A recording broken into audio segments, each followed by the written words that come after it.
I should warn you at the beginning, my slides are hideous, and that is by design because there's this, I guess, research that suggests that we as human beings remember things that are painful much more vividly than we remember other things. So these are my painful slides. I hope you enjoy.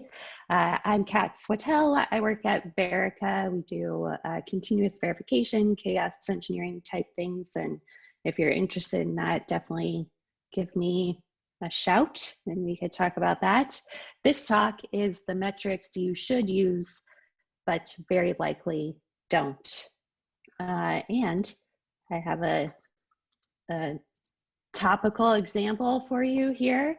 If I were to ask you at this time last year, about how far apart do you stand from folks when you're at the market or the grocery store or whatever, I would venture to say that you probably couldn't give me a very accurate estimate of how far apart you stand from people. Or you would say, well, if it's my neighbor, I stand this close. And if it's someone else, I stand this close, and on and on and on. Now, I bet you are constantly noticing about how far apart you're standing from other people or how close they are to you. And I've talked to so many people. I started asking this question on like Twitter and LinkedIn and trying to get different answers. And people are constantly remarking to me that now they notice, like they really notice when someone is standing just a little bit too close in line or any of these things.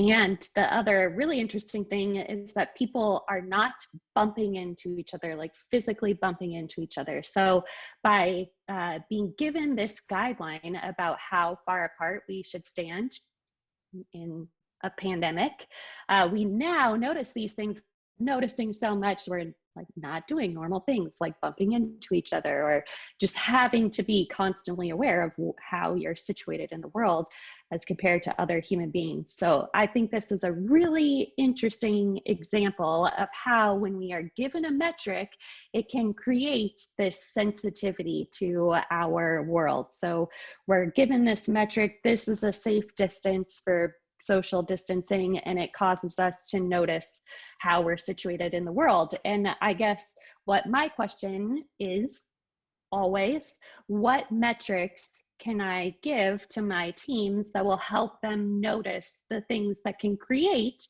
a greater likelihood of positive outcomes, right? What sensitivities can I create in them? What metrics can I give to them to help create the conditions for good business outcomes? And I'm sure many of you have asked the same thing.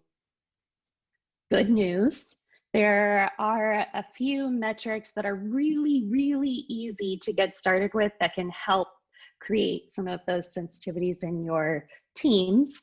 And these metrics, you can generally create these visualizations and calculate these metrics if you have two pieces of information for each work item. So if you have the start date for the work item and the end date for the work item for each work item, and you should try to be consistent. Is the start date the request date, or is it the date that you started work? Whichever of those you pick, you should try to be consistent. So if you have those two pieces of information for each of the work items flowing through your teams, you will be able to calculate the other metrics in this talk and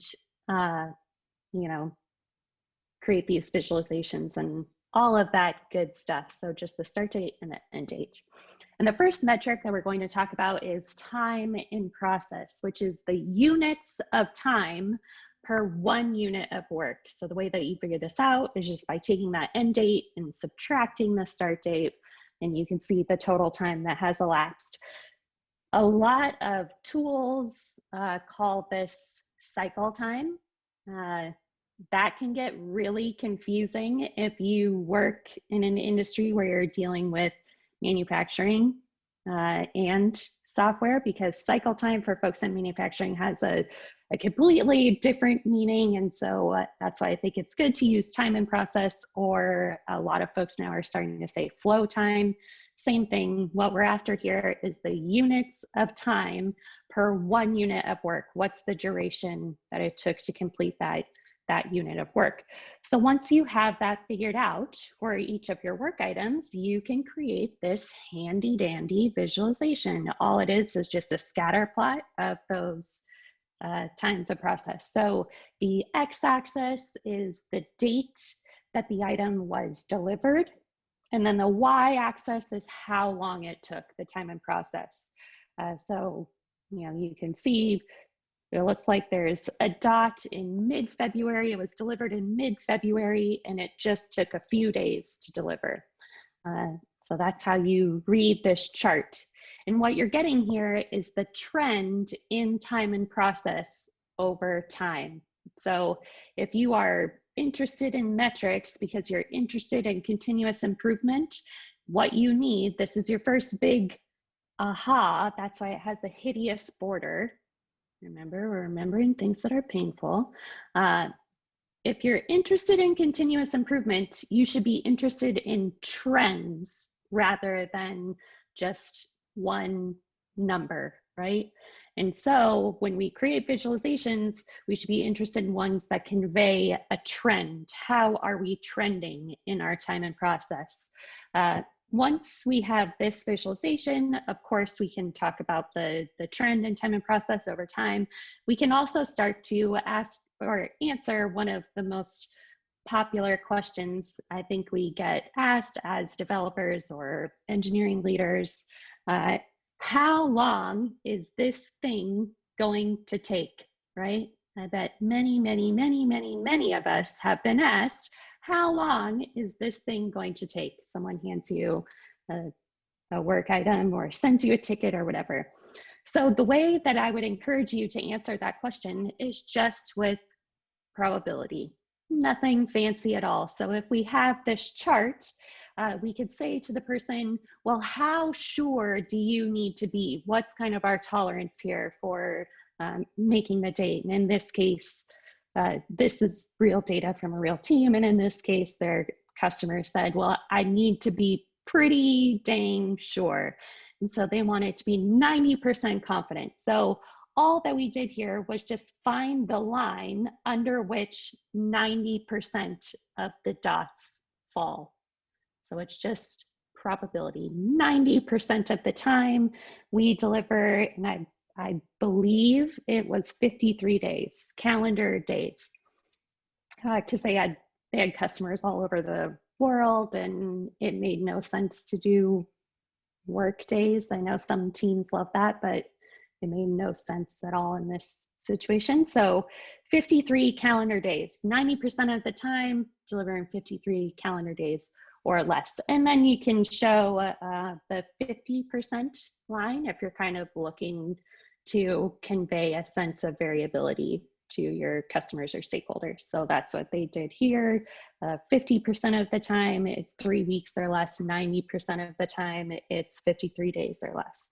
So the question, I should be looking at the chat, but the question that I get always right about now is, why are you using probability and not standard deviations? Because I'm sure many of you have used a tool, Jira, that maps on standard deviations. Yes.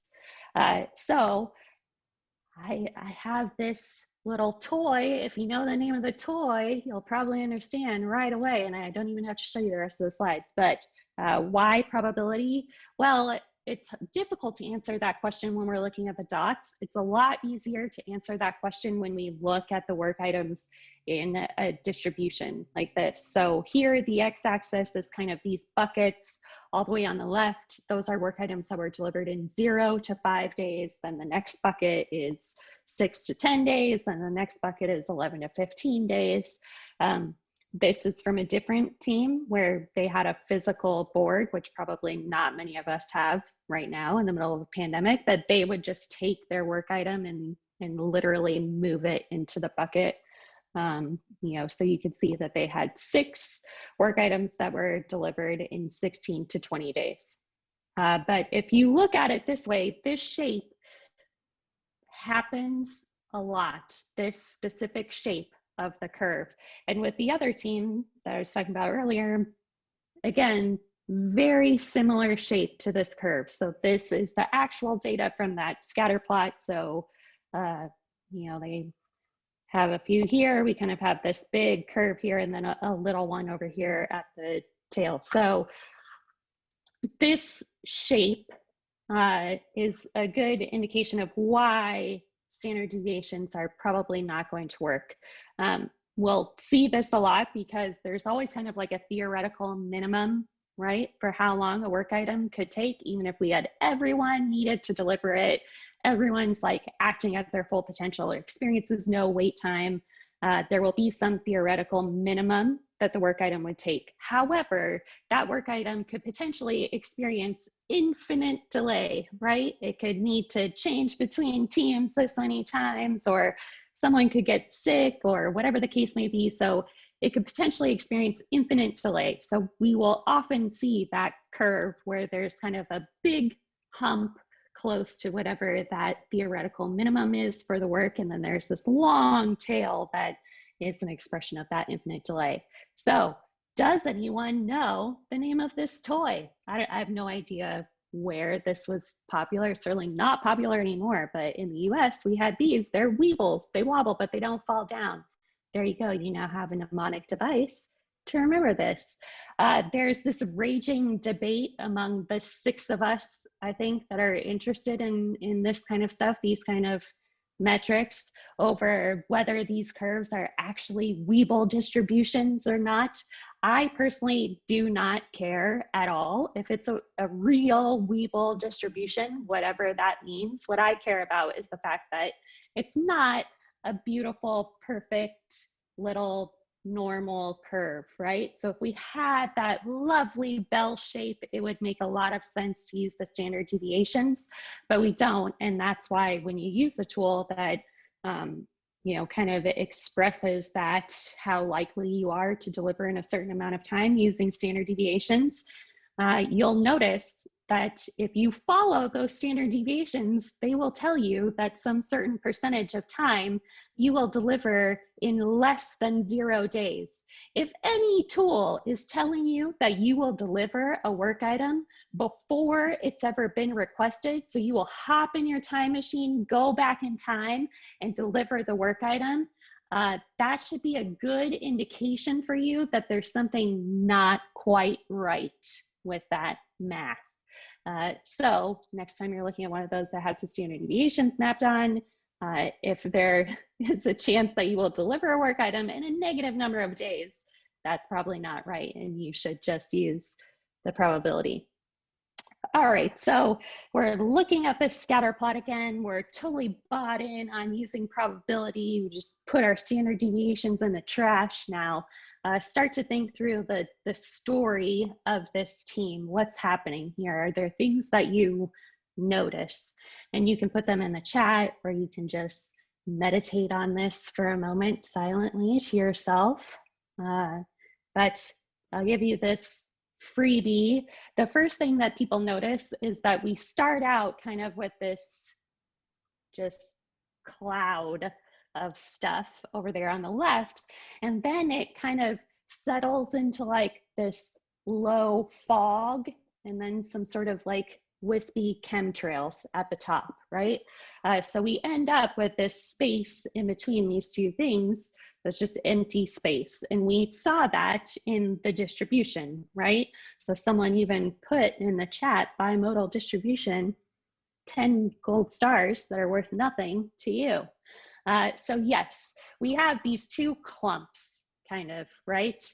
That's a very good observation. The clump on the left, the bigger clump, that's the actual value demand. So those were things that customers were requesting of this team, and they were delivering those things. Then we have this other little smaller hump over at the end.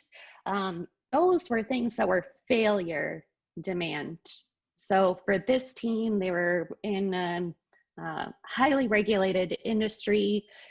They would get these failure demand things, right? So these were issues in production basically, and they had to fit some risk profile. Those things would come back to this team and they would need to fix them, and they could not consider them delivered. They basically had to babysit them for 45 days after they fixed them. So none of those work items were ever going to be considered delivered, done in less than 45 days. They were all failure demand. They were all going to take at least 45 days. So when their customers came and said, hey, when do you think you could deliver this to me? Do you think that they would be satisfied with this answer that's giving them the probability across all of the work, the value demand and the failure demand? Probably not, right? Because we can see that the value demand is usually taking them in the neighborhood of like 3 to 4 weeks to deliver, right? Max. So if the customer is asking, hey, I have this piece of value demand, when do you think it will be done? They're not going to be pumped to get a probability that is figured across all of the demand, including the failure demand that will never take less than 45 days. So we could give them an answer just based on the value demand. So this customer comes and says, I want this thing, when do you think it will be delivered? And we could say, well, 90% of the time we deliver customer requests in about a month or less. I can't remember what it was, 32 days or something. Anyway, so 90% of the time we deliver to our customers in a month or less, right? But then probably asking yourself, does that tell the whole story? If we say to our customers, we deliver in a month or less, is that the whole story?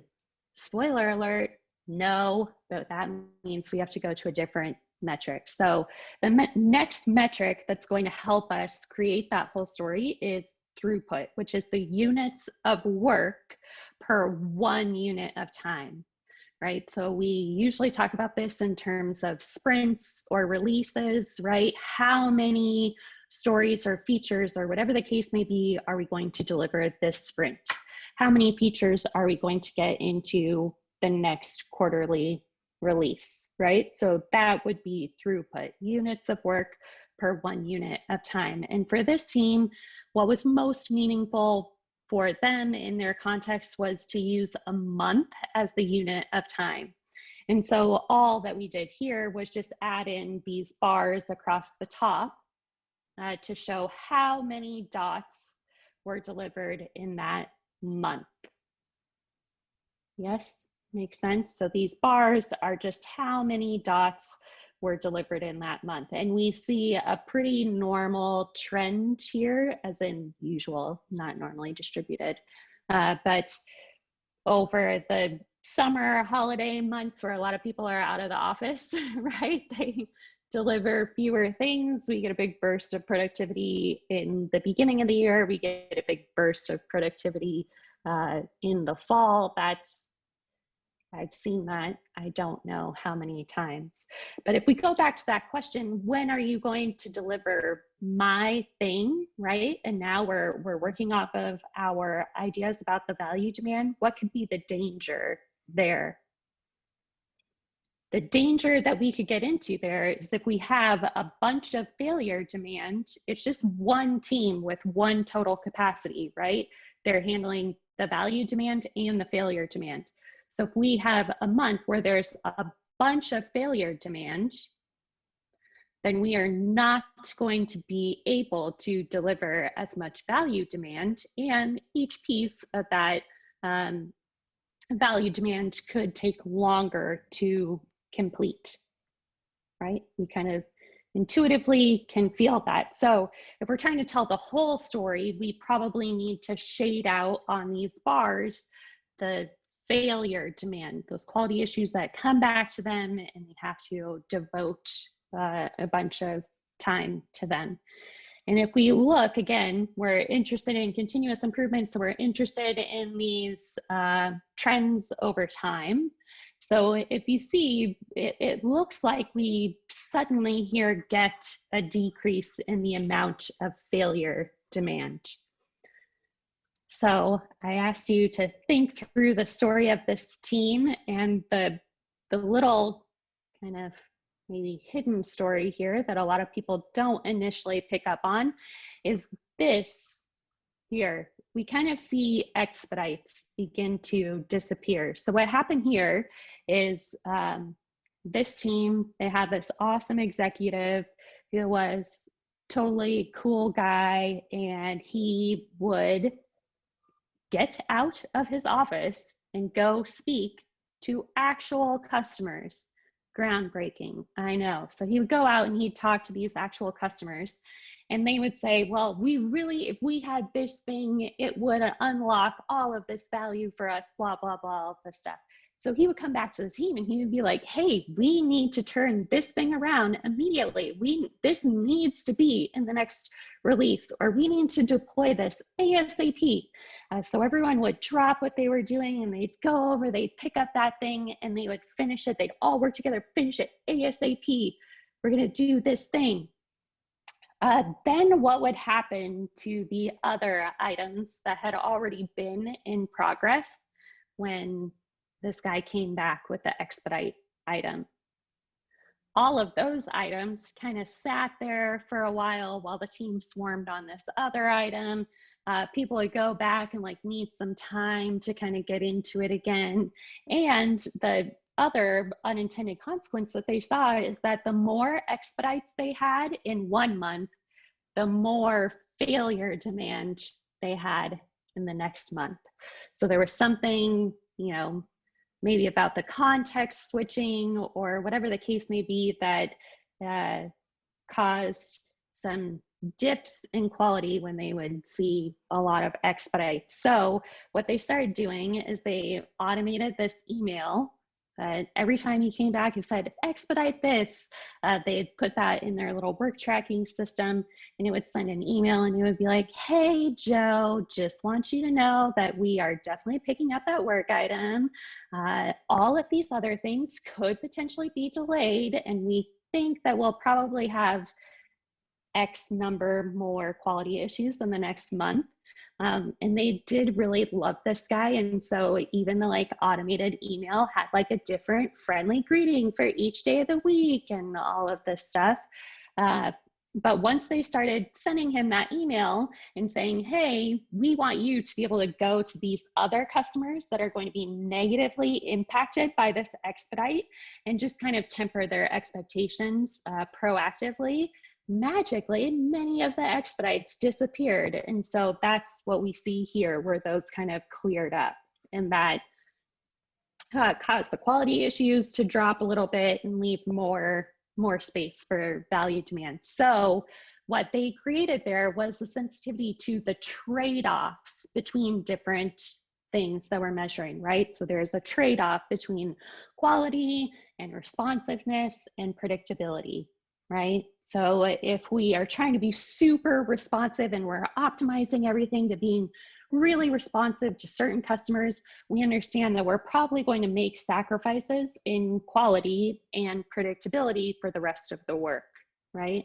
And so just trying to create, again, provide this balanced set of metrics that would create a situation where they can talk about those trade-offs instead of making those trade-offs without even thinking about it. And yes, someone in the chat just said, you can't please every customer all the time. What I found though is the more predictable you are, and where the more confidence customers have that if they say, I really want this in the next release, and you can deliver it in the next release, right? You're becoming more and more predictable. Or they say, I want this by the end of the quarter or the end of the year, and you can more predictably deliver, then customers are generally happier across the board. The one thing that I will point out is a lot of times from your internal customers, sales department or marketing or whatever, right? They don't come and say, when can I get this one thing delivered, right? They're more interested in like, when are we going to offer this suite of functionality or something, right? Like a comprehensive offering that you can advertise and stuff like that. So for an individual customer or something like that, they'd be really interested in the probability on the time and process. How long is this one thing going to take? But a lot of times your internal customers will be interested in the probability of the throughput, right? So how many items am I going to get into the next release, and can I start marketing them now? So you could do the same thing, look at the distribution and then come up with the probability for the throughput. I'm not going to go a bunch into this right now because there's a lot of free tools provided at focusedobjective.com, which is Troy McGinnis, his website. And there's like spreadsheets, there's all these things that you can really easily use with the common tooling out there. So if you're like, when is this project going to be delivered? Or when can I deliver this chunk of features? That's probably a good place to look. So again, like if you're talking to the sales department, their idea of the trade-offs is probably going to be really different, right? I see a tendency there to optimize for predictability rather than responsiveness to any one customer, right? And they could also have concerns about quality. If you're looking for a first mover advantage, like you might hear from folks, it's okay to sacrifice on quality a little bit because we just have to lock customers in with us first before there's competing offerings in the market, right? So all of those different trade-offs. Now, up until this point, I've only talked about lagging indicators, right? So you have to like deliver these things, and then you have this historical data to kind of tell you about the future.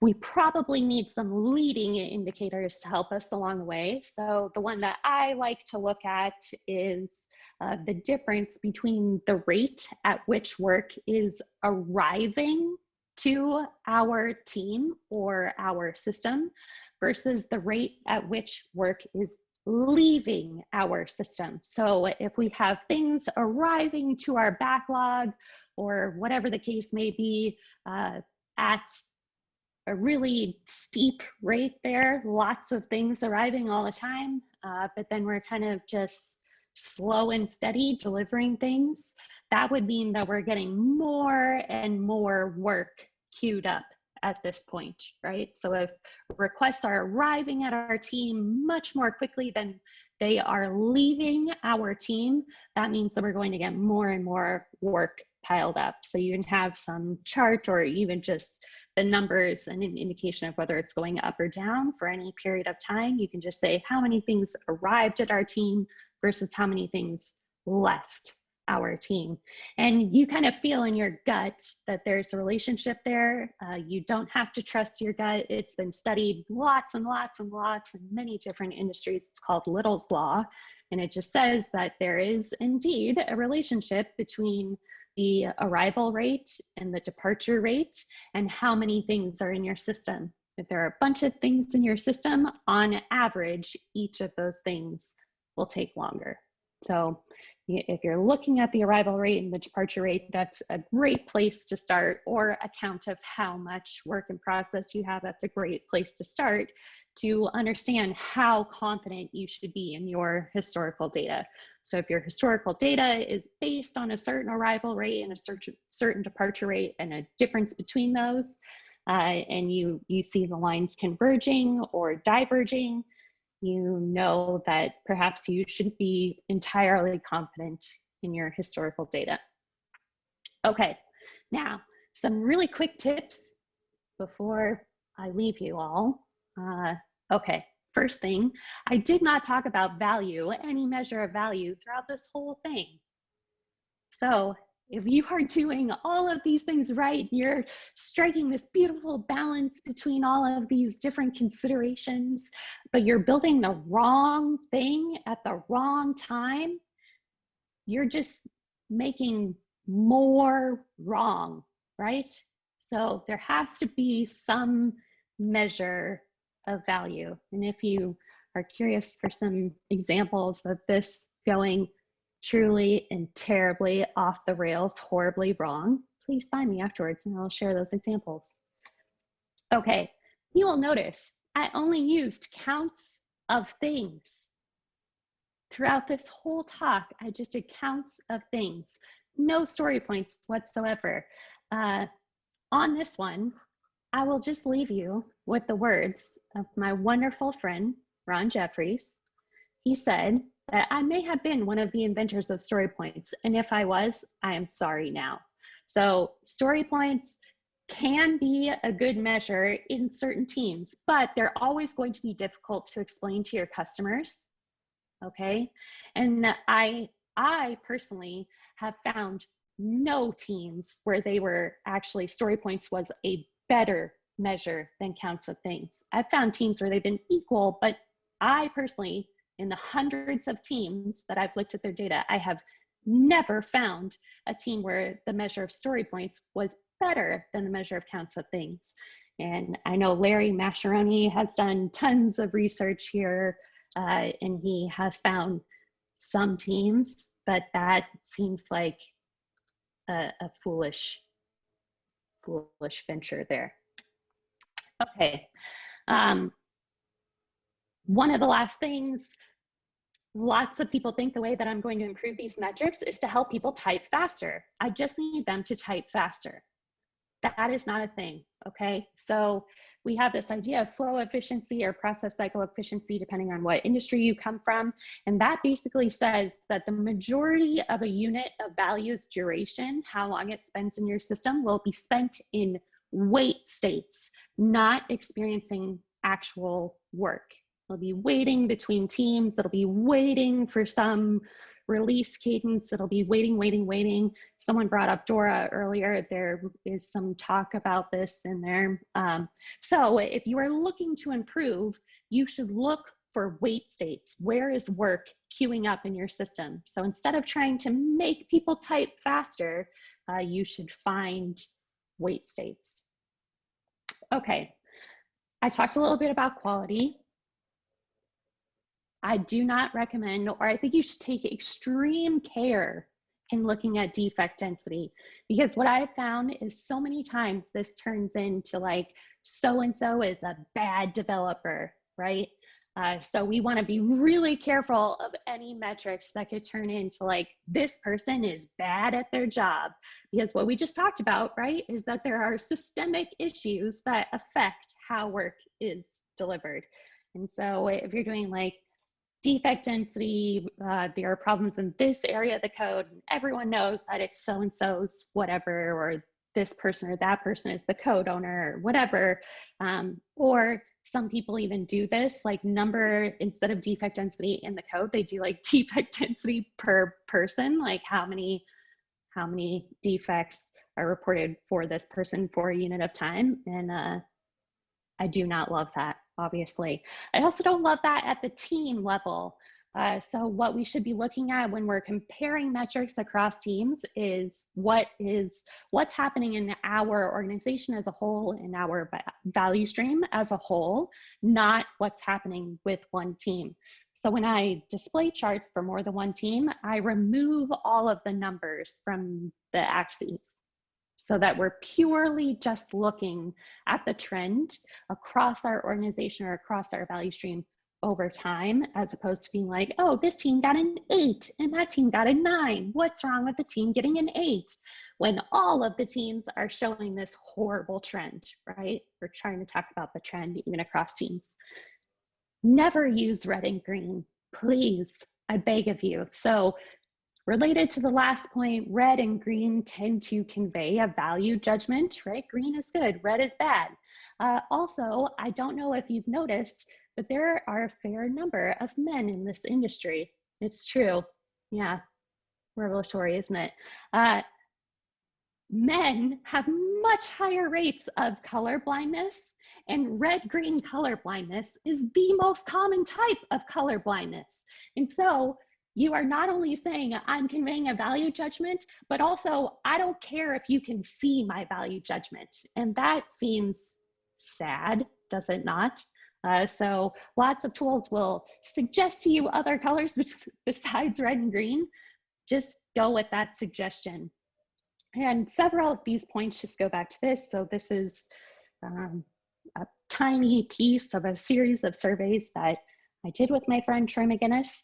about different topics, but basically you need it to be safe for people to provide actual data that reflects the real world so that they're not trying to game all those numbers constantly. So you want to be really careful about the value judgments that you are conveying in the way that you display and talk about data, because we want real, accurate data that reflects the real world so that we can improve and make accurate commitments to our customers and all of those things. So we need people to feel like it's okay to accurately portray the state of the world. Yes? So that should be probably like the #1 thing for you to think about as you are collecting data. With that, I leave you. You can certainly find me in the Slack, on Twitter, LinkedIn. I'll be around.